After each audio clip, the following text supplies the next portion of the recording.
Thanks for being here. We're very, very excited to offer this session this morning. My name is Jessica Sant, and I am the Director of College Counseling at the Lovett School in Atlanta, Georgia. Jeff Richmond, the Director of the Academic Resource Center at Lovett. And I'm Kelly Greer, Co-Director of the Guidance Counseling Program at the Lovett School. So you can see that this is a different panel of folks than what you would normally see at a SACAC session, right? Usually it's admission folks or college counselors speaking. We're here today to talk to you about collaborating in schools. I'm curious to know how many of you are from independent schools. Raise your hand if you're an independent school college counselor. Okay. What about, is there anybody from guidance offices here? Okay, yeah. What about public schools? Wonderful. Any CBOs? Okay, excellent. So, you know, this is, if you are in a public school, you might be wearing all of our hats. You might be the college counselor and the academic resource person and the guidance counselor, and we realize that. But in independent school communities, what we have found is that we have, you know, kind of created silos around ourselves in some ways. You know, many of us on the high school side now are coming from the world of admissions. And so we are very quick to say, I am not a guidance counselor. If I have somebody who, you know, is struggling emotionally, we're going to send them down the hall to the guidance counselor. And the reality is it's not that easy to, you know, separate all those different conversations out. We need to be collaborating more. We need to be cross-training more, and we need to be doing more programming in support of our students holistically. We use that word so often in admissions, but we also need to consider that in terms of how we support our students best. So this presentation is really gonna hit on those themes. We want to give you some national context. Go sit down. You can sit down. Just to kind of set the stage for what Kelly and Jeff are going to speak about. You know, when I first found this picture, both Jeff and Kelly said to me, "This picture makes me so sad." And it is sad, but guess what? The reason it was so easy to find is because it's the reality for a lot of our kids, right? They are feeling that stress. They are feeling overwhelmed. There's a lot of different expectations put on them. And whether you're in a low-income school community or an independent school community that would be considered relatively affluent, there's stress across the board. And it could be stress because of fear of physical harm, or it could be stress from parental expectations. But that stress is there. 49% of high school students acknowledge a significant level of stress every day. 49, half of our kids are saying that they are highly stressed or experiencing anxiety every single day in school. I bet you could guess that there are more girls reporting high anxiety and high stress than boys. About 68% of female students acknowledge high levels of stress, while only 41% of boys. So that, to me, that's obviously still a very large number, but it's probably not surprising for most of you to hear that girls are acknowledging more stress than the boys are. What contributes to this stress? Well, in independent school communities, the biggest group is schoolwork, grades, not surprising, right? Next in line is homework, and you could say very easily that those two things go hand in hand, right? Our students at Lovett report doing at least 3 hours of homework every night. And, you know, layer that on top of athletic practices where they're getting home, you know, around 7:30 at night, needing to eat, needing to sleep, needing to find all the time in the day to do those things. That can become a very hefty burden pretty quickly. And the third that causes the stress in our school communities is getting into college.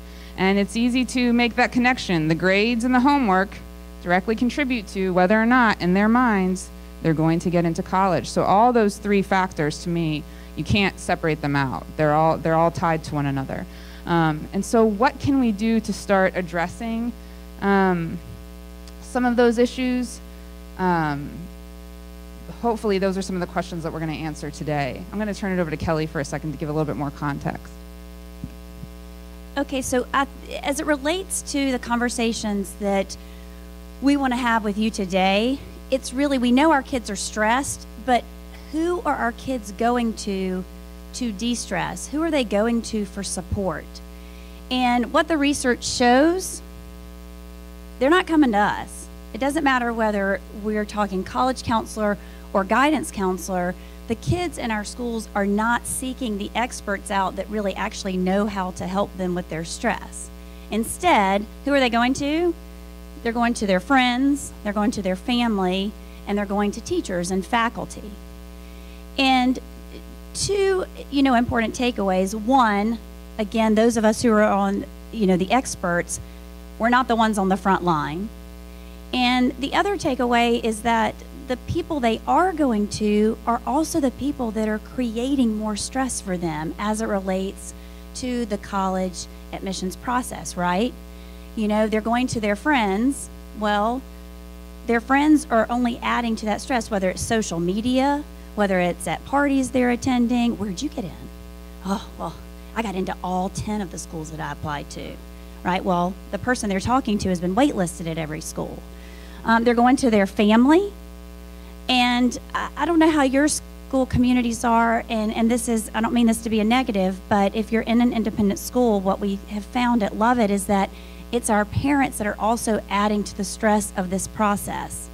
And it's social media, right?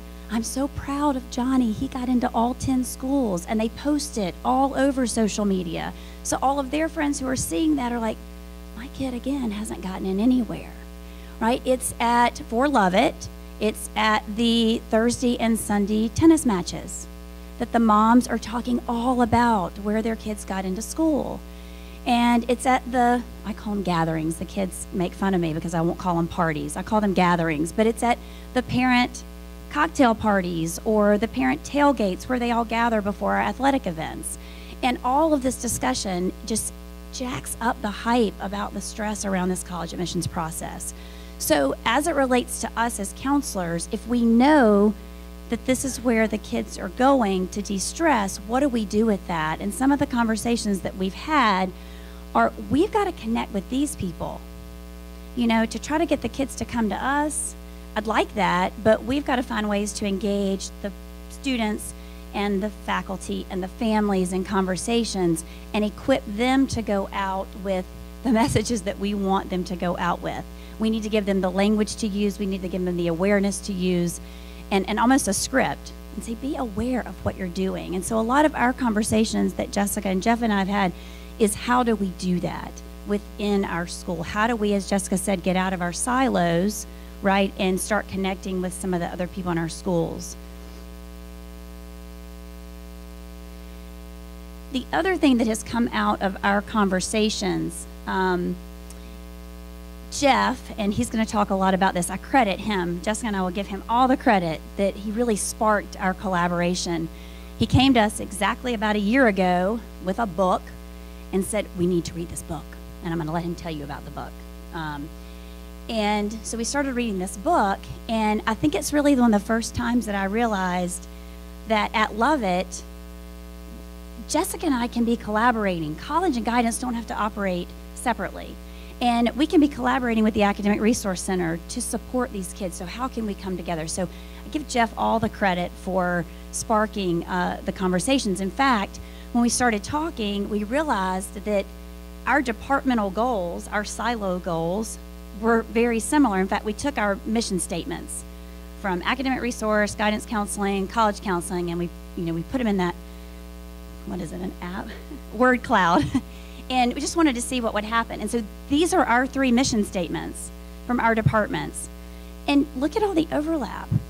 It's students, and it's counseling, and it's parents, and it's learning, and being resources and supporting our kids. And I guarantee you, if you thought of some of the other departments in your schools, y'all would have the same missions. We're all in this for the same reason. And so what we want to do today is talk about how we've started conversations between our 3 departments of how to bridge guidance and college and bring in other support systems like Academic Resource Center. We want to highlight some of our initial initiatives, and by no means are they done, because every time we do something we have a takeaway and we're like, oh my God, we got to do this next year.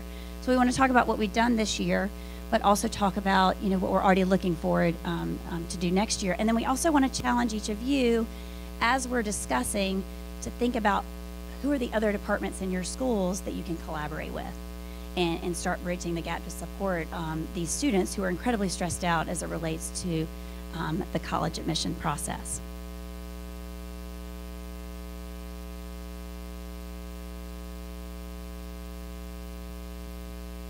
As we began the process, we wanted to hear some perspective from those kids who are in the process.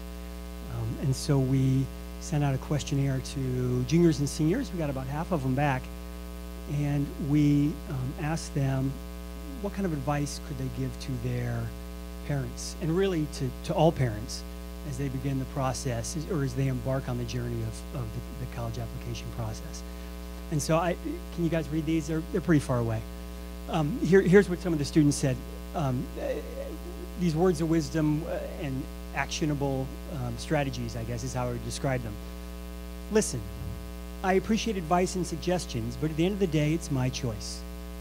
Help me brainstorm ideas for my college essays, but not to edit my essays so much that it's no longer my voice. Don't make the process more stressful than it already is by bombarding me with lots of questions. I will tell them everything they need or want to know without them asking me. Give friendly reminders and try not to add more stress than I already have. Be positive, patient, and just stay by my side. So again, lots of opportunities for parents to really partner with their kids. Make sure I'm on track. Oh, I'm sorry. And here was another piece of an insight anyway. I'm just fearful of my mother's wrath. The good news is that she applied to and was accepted at the University of Inner Mongolia. So she's going to put some distance. She's going to be very, very nice. Let me let Jessica step up here again.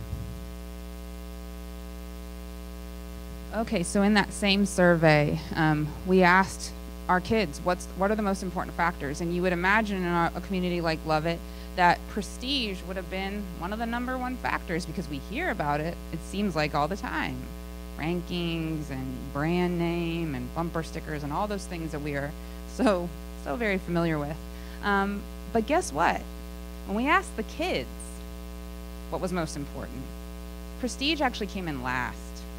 By a long shot. It was only about 14% of our students responded with the fact that prestige was a top priority for them. Location, which isn't surprising, right? Most students nationally stay within about, 250 miles of where they grew up. So location, to me, is not a surprise. Academics, just generally, that they want to be challenged, they want to be a place that's a good fit for them.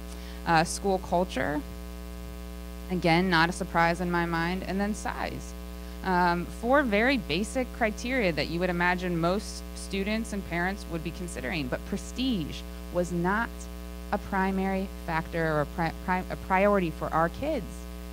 So if it's not, then what can we do to change that conversation so those few that often are the loudest in our communities are muffled by the more reasonable and more deliberate family that's taking on this process?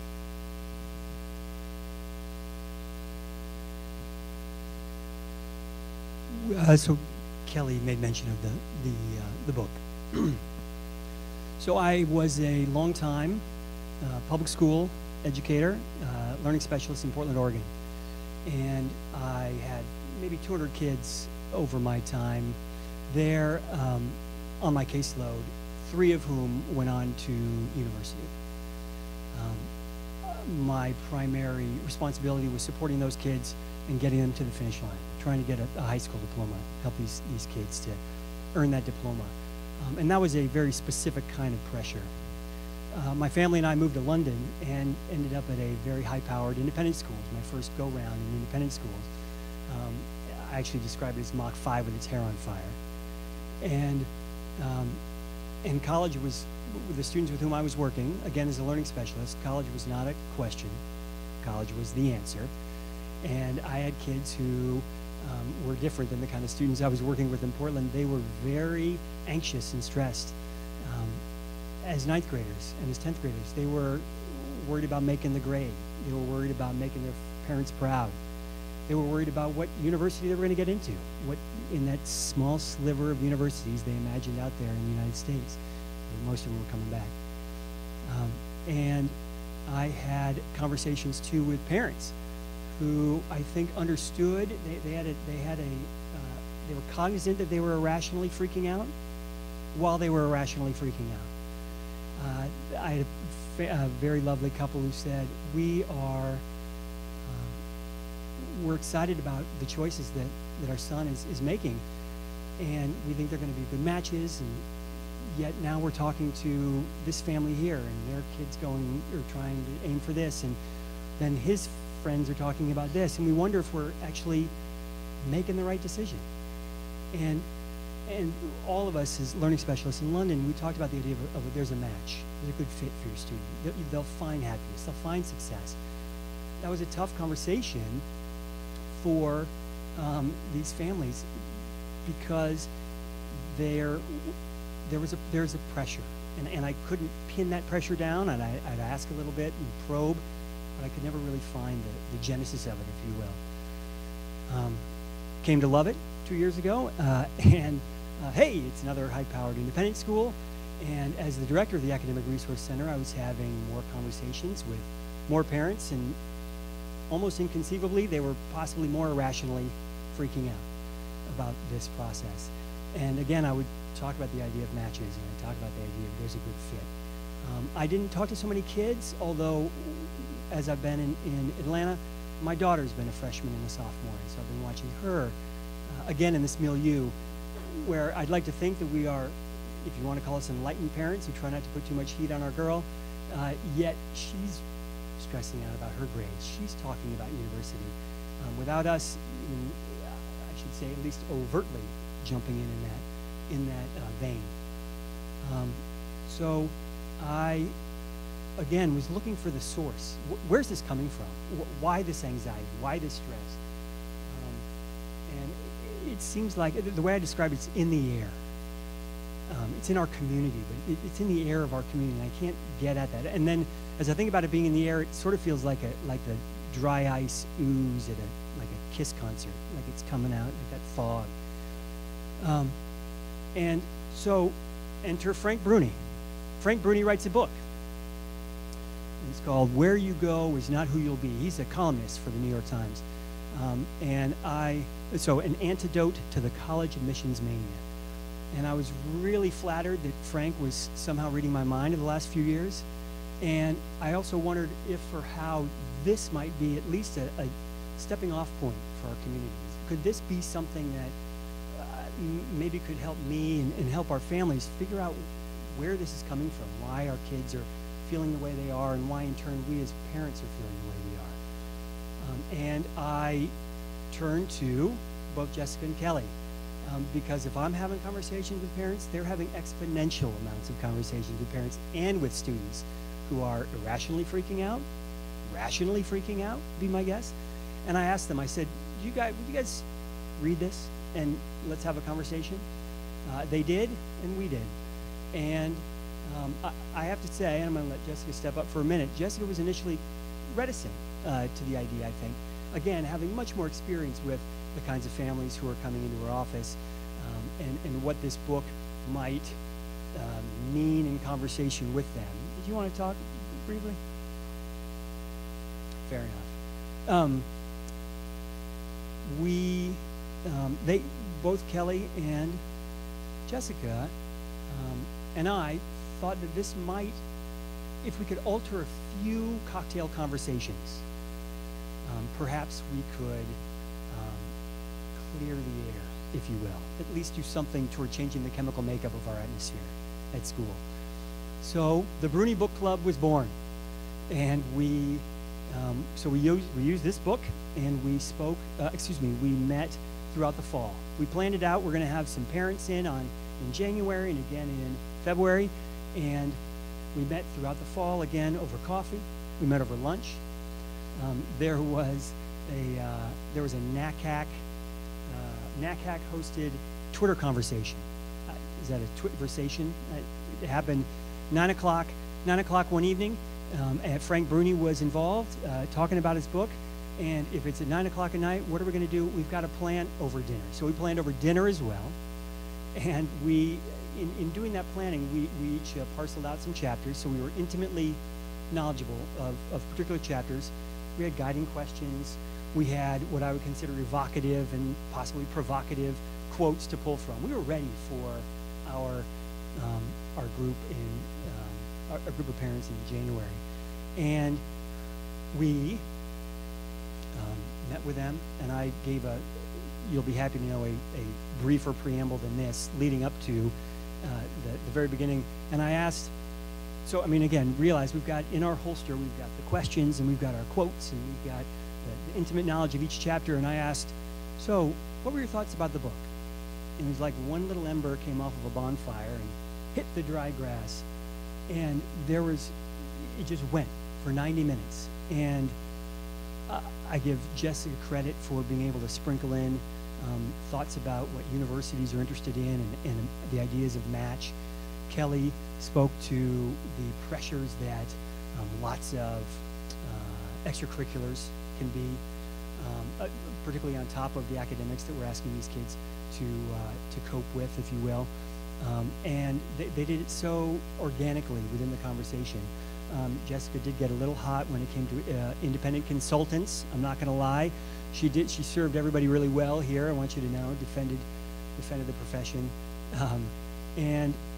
What the conversation was, the best part of the Bruni Book Club was that it allowed these parents, our parents, to share their concerns, to talk about how they're freaking out, to acknowledge that, and the wizened veterans who've been in the trenches with their students who are older were able to share their stories. And so there were those of us who didn't have kids in the process really yet were able to glean from that knowledge, from that past experience. There were parents of ninth graders expressing their concerns as well, talking about their fears and their hopes and their dreams, and the feedback was really positive. We had parents who came up to each of us afterward and said, "Wow, that was really great. I'm glad we had this conversation. Could you do one every month?" And I thought, that's so many dinners getting ready for that. And I will say we then followed up with, well, again, we did it in February, and once more, and then we asked for more specific feedback, like a more formal, I guess, feedback device. So I'm going to let you read. Can you read this? I'm going to let you read it. I'm not going to read it.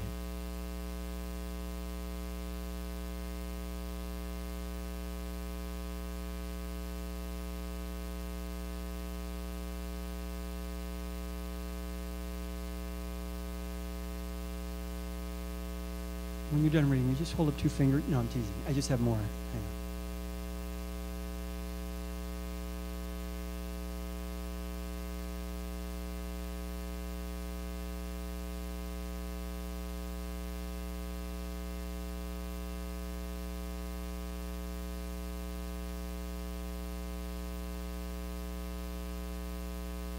We are going to continue with the Bruni Book Club next year, and our hope is, again, now we've got a group of about 30 parents out there, spreading the good word, I guess, as it were, and with the idea that if we can just get our air a little less Beijing and a little more Boulder, Colorado, that we can ideally help out our kids and our families as they go through this process. We've got some other programming ideas we're going to share in a moment. Jessica, though, would like to share it. Please.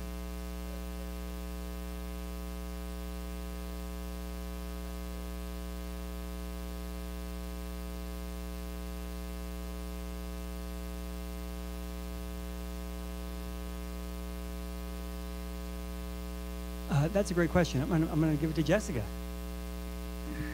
Thanks, Jeff. So great question. No, we did not. I think, if anything, our kids tend to overshoot, and the parents, some parents don't realize that. And those parents might not have been in the book club, honestly. They might not have been there.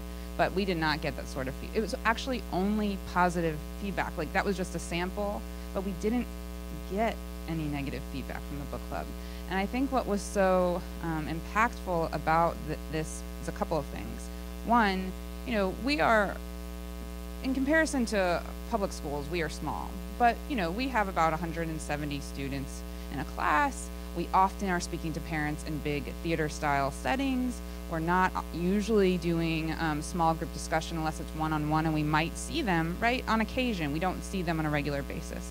And so the book club was an opportunity to gather in a relatively small group of about 20 parents to create some really thoughtful discussion. And I need to share this because I think I've said this to some of you in the room already about why I think this book club has been so influential on me, and I'm so grateful to Jeff for coming to me and pushing to me, because when I read the book, I was like, yeah. If you read it, I mean, this is what we do every day. It's what we live with. And so I wasn't convinced that this was going to do anything, but these two are parents of high school students, and they read it, and they had a completely different perspective than I did, and said to me, this is what parents need to hear.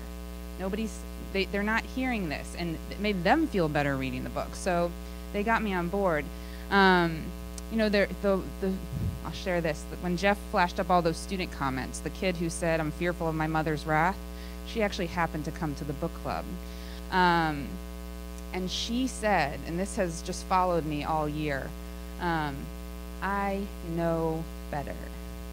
I know better, but the stress from my peers, my adult peers, the judgment I feel from my peers, the social media, Facebook, parents are on Facebook posting, like, you know, Kelly was saying, that overwhelms me because she's human and she's experiencing that, and I don't know what to do with all that stress and anxiety. Whoa. How often do you hear a parent say something like that? Because when they're acting out, it's, you know, aggression towards us because they're upset because something didn't work out the way they hoped for their kid, and so we happen to be the person in that line of fire. But she said that, and I heard her, and it was just one of those moments where it totally changed now how I'm approaching conversations with parents. I mean, completely changed. We'll talk about some other programming that's happened that's also changed my approach, but that book club was the first opportunity, I think, of what will be now many, many different forms of small group discussion where we are going to be listening to parents. Because as Kelly said, where do kids go when they're feeling stressed? They're not coming to us first. They're coming to their peers who are equally stressed, and they're going to their parents who, guess what, are probably equally stressed as well. And so if we can begin to influence how our parents are behaving in this process, then we can begin to influence how our kids are behaving and feeling in this process as well. Yes, ma'am.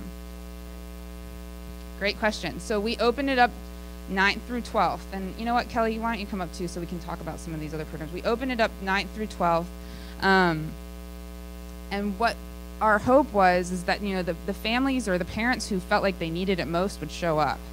And, you know, there's a lot of back and forth. We've been going back and forth for a while.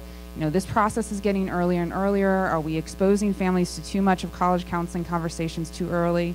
And, you know, what I have begun to realize is we need to meet families where they are, not to start college lists, but to tell them that they're okay where they are. If we are, like, you know, behind the curtain and they're not hearing anything from us, then they have reason to panic. But if we say to them, it's perfectly appropriate for a 9th grader to do X or a 10th grader to do X, then they feel empowered, then they feel in control. And so we were hoping that the book club would be one of many opportunities where a 9th grade parent who had questions might show up and even listen to a 12th grade parent who successfully navigated the process, and have some peer-to-peer counseling, which I would say a lot of that happened in that setting. There was a lot of peer-to-peer, you're gonna be okay. My kid's, you know, a junior at whatever school and everything's fine. You're gonna be okay. And you could see that calm wash over them. It was very informal. Like Jeff said, we did a lot of preparation for this thing, and it ended up just guiding itself. It's really not complicated. We're so busy. We're doing so much every day. It's not easy for us, or we don't think to kind of build this programming in because we need to check off a lot of boxes. But I really believe that this book club and some of the other programs we'll talk about is going to begin to change the culture of our school in a really healthy way. It already has. I mean, those parents, those 40, 30 parents that came to that book club, when I see them, I look at them like, I know that you know. I know that you know better. Don't do that. And they laugh. Instead of getting defensive, they laugh. And they're like, yeah, you're right. Okay. I'll, take a deep breath. I'm going to be okay. Yes. Great question. So we had 2 dads. 2 dads show up. And I think they were both in the second group. Oh, yeah. Jeff was the 3rd dad. There were 2 dads. The rest were moms. It was during the day. I would love to see us try to do one in the evening so we could get some other parents that might be working during the day. But again, this was the first of what we hope will to be many, many discussions. I'm going to hold those questions because I want to talk about a couple other programs. Oh, sure. One of the things, too, and I just want to give you an example of how it when Jessica mentioned it's changing the culture. I'm an advisor to a group of freshmen this year, and I will follow them until they graduate. I have 11 of them, and we do our spring conferences. And just to show you how it carries over and sticks with people, I was sitting in the conference for my 9th grade advisee, and the mother, who was in one of our book clubs, we spent the first 10 minutes talking about her senior, and she's in tears talking about how he's been waitlisted everywhere. And so all I had to do was say, you have said you know better. Bruni Book Club. And she, honest to God, she goes, oh my God. And the tears dried up, and she said, you're right. And she composed herself, and I said, and we're going to now talk about your other son. And so it gives you these tools where all you have to do is reference something rather than going through this entire conversation about how, oh, you shouldn't react. You just have to reference it. And so, from January, February to April, we were able to reference something that was so easy and so quick, and it snapped her back into maybe reality, so to speak. And one of the takeaway twos from the book club is that Jessica and I've talked about, because one of the things we want to be able to give you is what are we going to do differently? What are we going to add next year? Is I think we want to look at I think we've talked about doing 2 per semester, 2 book clubs, and maybe alternating more of a college book and then more of a guidance stress type of books, so that, again, talking about how you bridge and collaborate and giving them some tools in both of the areas because they're so closely related. So when Jeff came to me about this book, I had already started thinking about other ways that we could do some more small group conversation. And for a couple years, I wanted to do a parent panel of folks that we felt like navigated that process seamlessly, did it the right way, supported their kids, let them lead the process. And we decided to offer that in conjunction with our athletic recruitment night and our financial aid night. We had typically done those programs separately. And those programs are more niche. You don't see as a great attendance at any one of those programs. Some of you are shaking your head, yeah. We typically would see at a financial aid program maybe 20 parents. Not a lot. And again, that's open 9th through 12th. All these programs were open 9th through 12th for anybody. And the athletic program, we would actually partner with other high schools because no one school had enough athletic recruits, actual athletic recruits. We all think we have lots of athletic recruits, but actual athletic recruits to justify that programming on our own. So we tried this model, this breakout session model. We offered 3 different programs in the evening: the parent panel, the athletic panel, and the financial aid program. 90 parents showed up. 90. And when we got feedback on this program, the parent panel got the highest rating. The athletic panel was useful, the financial aid program was useful, but the parent panel, again, this peer-to-peer counseling was working. And it was a great opportunity for parents to publicly endorse college counseling, which is great as well. I didn't have to feed them a line. They did it on their own. These were people that really bought into the process. And so we're going to do that again, and we're going to loop the Academic Resource Center into it and offer a breakout session on the Academic Resource Center. And again, thinking about ways of collaborating. That parent panel to me was just as useful as the book club was. That peer-to-peer counseling has been significant. I love it. The other piece that I'll mention, I'll let Kelly speak for a minute.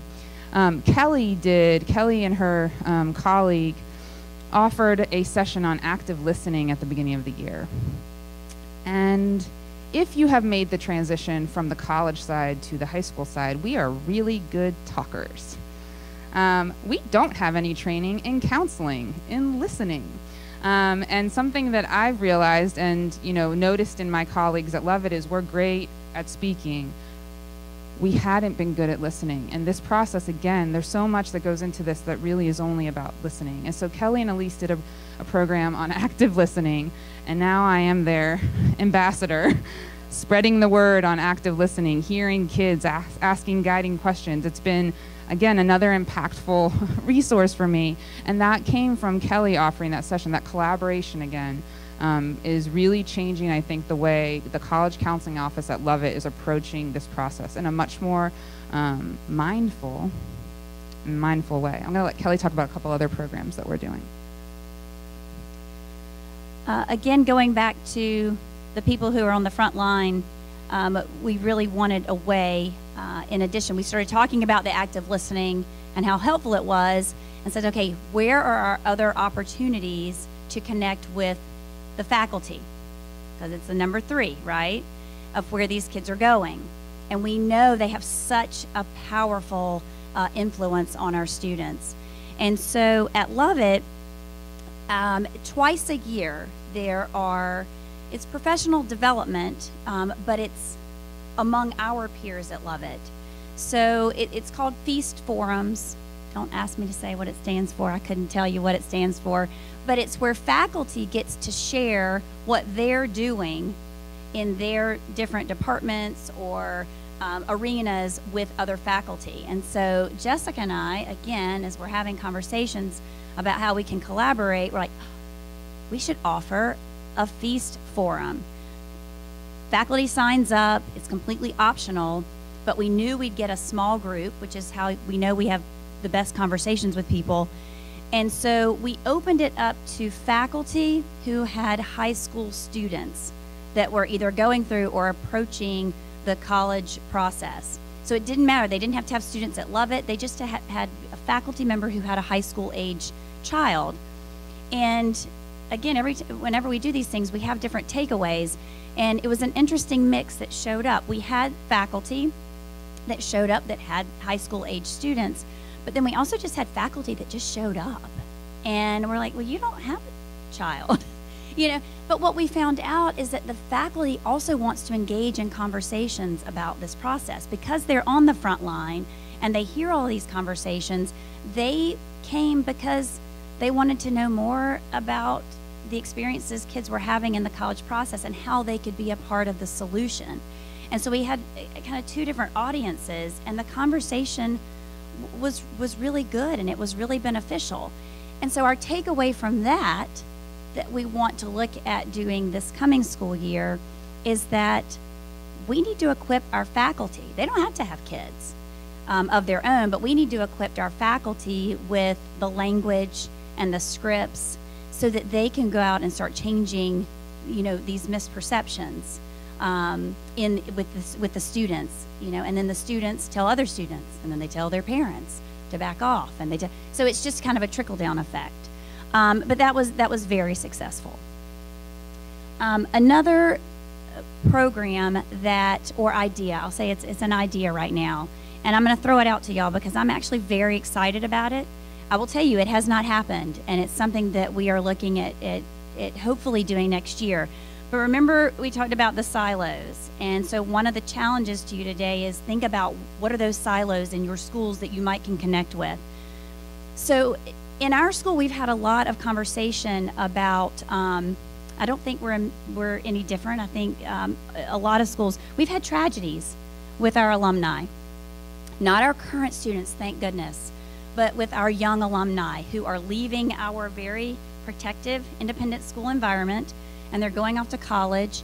And we have lost some students, unfortunately, whether it was to substance use, suicide, and then we've had just students who just didn't make it, and they had to drop out and they're back at home or they're doing something else. And we all know the research, when the kids leave our really supported environments, we know that they self-report a decreased overall emotional health when they get to college. We know females report more emotional difficulties than males do.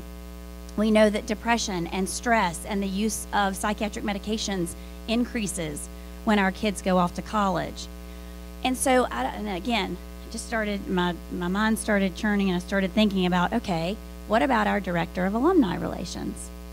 What if guidance, college, connected with our alumni relations, and how can we support our kids, not forever, but just for those first few years, which tend to be the most difficult for them? And again, we're always challenged, as I'm sure you are, that return on investment. Parents want to know, why are we paying $25,000 a year to come to Lovett? And so wouldn't it be great if, as the counseling departments in our schools, that we could say, you know, we don't leave you when you cross the stage and graduate. We're still available to you as a resource those first few years to families and to our young alumni. And so what we've brainstormed, and again, I'm going to throw it out there to y'all, and hopefully you can maybe take it and figure out how it might work in your school, but our exam period for the fall semester, our upper school exams, typically is the very first week of winter break for our college kids. They usually finish 1 week early. And so, I mean, I have kids come by. You know, they'll come by to see me, my former advisees and just former kids. And I will tell you, and I want to back a minute because I think this is important, what was one of my inspirations as well. I had 1 year, it was 2 years ago, a girl who I was really close to. I spent her entire freshman year on the phone with her on the weekends, not talking about her, talking about her roommate. We have to also remember these kids go off and have other kids that they've never, you know, encountered who have completely different lives. And so I was counseling her how to be a good friend and what resources to get for her roommate who had an eating disorder. And, you know, it was just, I'm like, wow, I mean, I'm spending a lot of time, and I love doing it, but she didn't know what to do. And then this past winter break, I had one of my former advisees come by, and this was her email. She said, can I come by and see you? I need to talk to you. She said, I've been to the college counseling center, but they're booked. I mean, they are just booked, and I know you. And again, I keep coming back to, we are the ones that they're going to be familiar with when they leave our school for and go off for those first years. So my Julia and Zena were kind of my inspirations for thinking about this. But what we are looking at doing with alumni relations is that week of upper school exams, we have a modified schedule, so the kids come in, take their exams, and then they leave. Is we're going to invite our young alumni to come for a social gathering, usually around noon, because you know they're not going to come early in the morning, right? Because they're college kids. So maybe around noon or 1 o'clock, invite them to come just as a social gathering. But we're going to be there. The counselors are going to be there. And we're going to be there to say, how are things going? God, I know the first year of college can be rough. What have been some of your successes? What have been some of the things you've struggled with? And what we're going to look at doing through the guidance counseling and hopefully partner with colleges, we're going to offer office hours for those kids who are home, seeing their parents. They know us, we're familiar, and just offer office hours. How easy is that, to be able to support our kids who are now in this college process and trying to navigate things that they may not be really comfortable with or equipped to do. So again, just another department or another silo of looking at how we can, you know, utilize each other within our independent schools. Do you have anything you want to add? Okay. We'll just kind of open it for questions. If y'all have any specific questions as it relates to maybe some of the specific programs, maybe y'all have some ideas, you know, throw them out. Mm-hmm.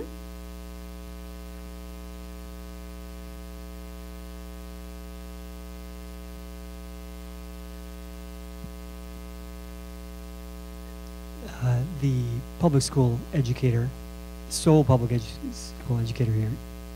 Yes, indeed. She just asked, how do we market the Bruni Book Club? Sent out an email through our communications office just to all the families, 9th, 10th, 11th, and 12th graders. And just welcoming anybody who would like to participate. And we took a look at how many folks signed up. And I mean, it was one email is really all it was. We put it in our college counseling newsletter too. We put it on our website. We did put in some other places just to make sure, but the email was the principal letter, where the principal puts out a newsletter twice a month, and so it was sprinkled other places, but that email was it went to everyone, so we knew that they were seeing it. Everybody reads the newsletter.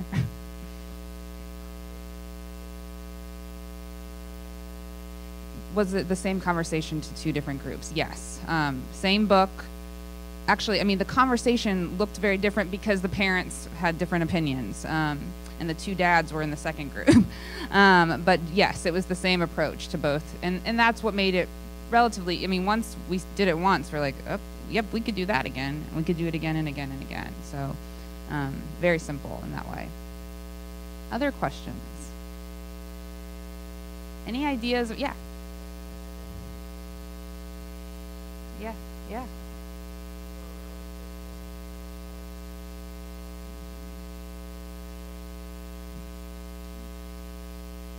Yes, we have. And we've considered lots of different books. We've actually thought about some journal articles too, making it a little bit more, easy on folks who might be busier and not having time to cover an entire book.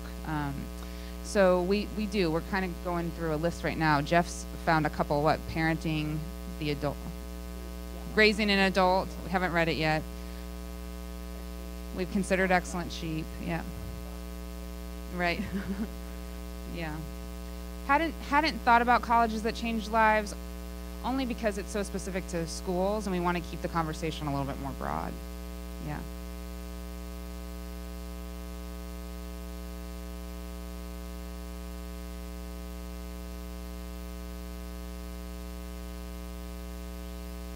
Yeah.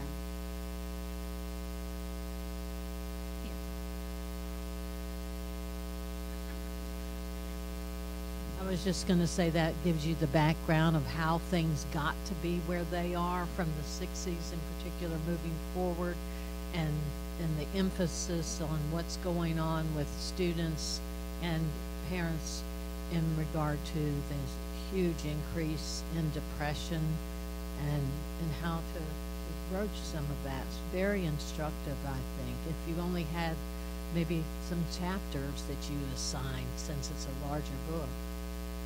It is Generation Me, and it's a PhD, Jean Twenge, Twenge. I've suggested that person as a possibility if they have an opportunity to invite them to come. Just check it out and see if you all like it. Something I would say that I've realized through all of this is, at the end of the day, parents just want to do right by their kids. That's all this is. All the misbehavior, all the acting out, all the stress, all the bullying. They want to do right by their kids, and it comes out in all the wrong ways when we are faced with them in many occasions. But if we can start to have these conversations and start thinking about, putting some context around this, I think we'll see them more as partners and less as adversaries. And I have to admit that working on the college side, I was working at a state flagship in a highly selective school, and I was often bombarded with pretty aggressive parents. And so when I made that switch to the high school side, it was kind of an us versus them sort of mentality. How am I going to beat them into submission? And I don't see it that way anymore. And it's because of the influence of these guys and the conversations that we've had and now the other counselors in our office are buying into the same idea. And I think parents won't see us as, there's a lot of parents with distrust with our office because they see us as the dream killers. We're the ones that are being honest with them about where, what the possibility is for their student. But I think if we start to develop those relationships, especially with younger families, and they see that we're here to best support their students holistically, they're going to buy in, and they're going to hear us even when it's not great news that we might be sharing with them.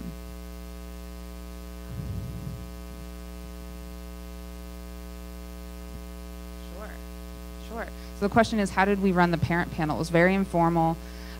We chose a space intentionally that made it informal. We didn't want to be up on a stage in the theater with a microphone where people felt like it was, there's a division there. We did it in a space where we hold our faculty meetings, and it's kind of a layout similar to this but smaller. There was enough room to hold about 110 parents if we needed to. So like I said, about 90 people showed up.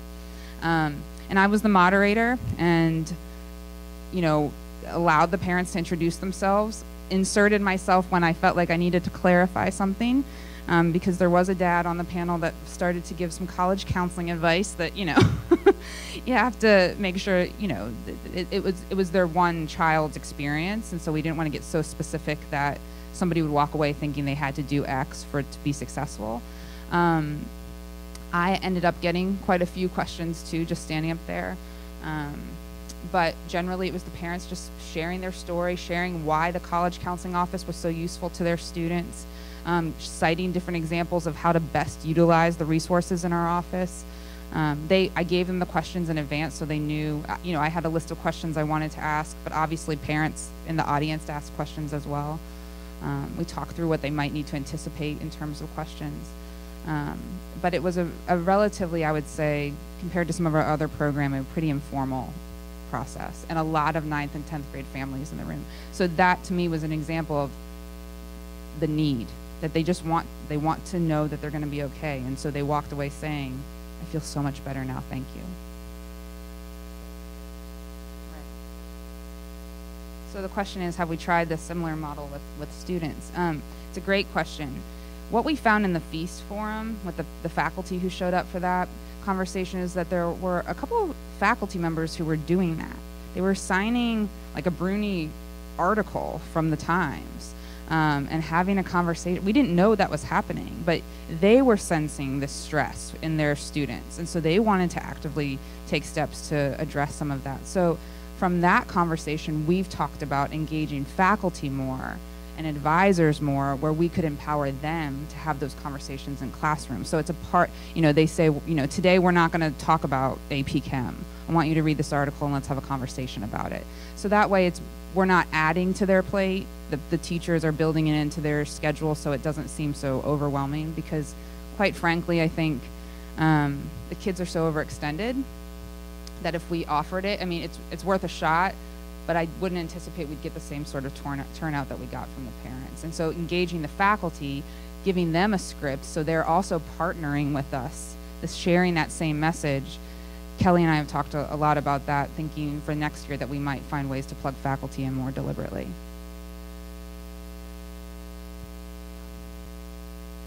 It's a great question. How do we reconcile doublespeak? We're saying one thing, we're doing something else. Depending on who we're talking to, we might be sharing a different message. I don't know if you went to the session yesterday that I was a part of. We talked about the doublespeak in that session too. It's real.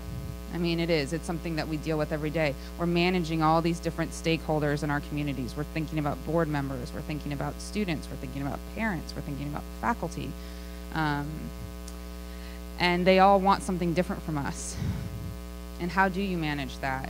And what we discussed yesterday in that session was the idea of getting buy-in, helping them understand, you know, sharing some of this data. A lot of what we are starting to do is share data, because for our board members, they're numbers driven. A lot of them, you know, work in business. They want to see results. And so telling them what outcomes they should be considering, not allowing them to dictate to us what those outcomes are. So instead of sharing national merits or matriculation lists, talking about student success on the other side of the process. Are kids happy? Are they thriving? Do they feel fulfilled? Defining what those metrics are so they're not dictating to us what those metrics are. One of the things that we also talked about yesterday, you know, when we look at our mission statements, nowhere on there does it ask for all the things I just mentioned. We're not, on our mission statements, we're not talking about college placement. It's not a part of it.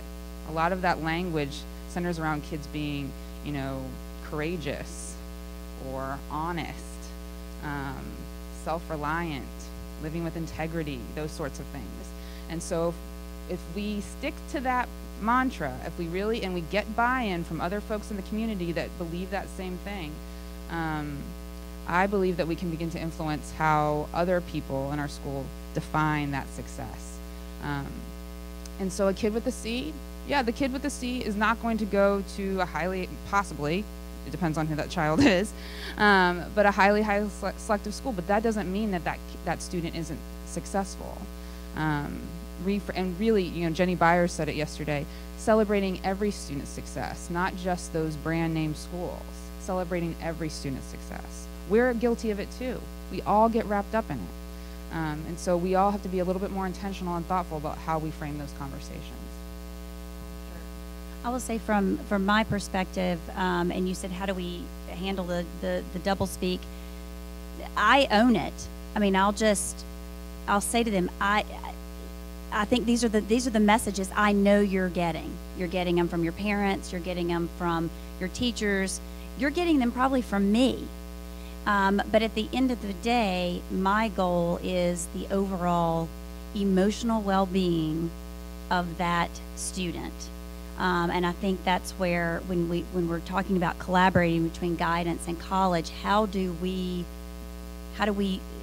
help that child balance? And so my conversation with that child will be, what are your goals? And trying to increase some self-awareness, what's realistic. Okay, these are your goals. Well, then something might have to go, so that you can achieve an A in this class. So my conversations are more, and I know that y'all are having them as well, are more about time management and balance and what's the right fit for that child in terms of what their schedule looks like, and saying, let's don't talk about I don't want to talk about it here, what's going on right now, and trying to get them to focus on the present. But it's hard. I just own it. Like, I know you're getting double messages. Let's talk about how we can handle that. We need to wrap things up. So thank you so much for being here today. Hopefully that was helpful. And we'll see you at the brunch, hopefully.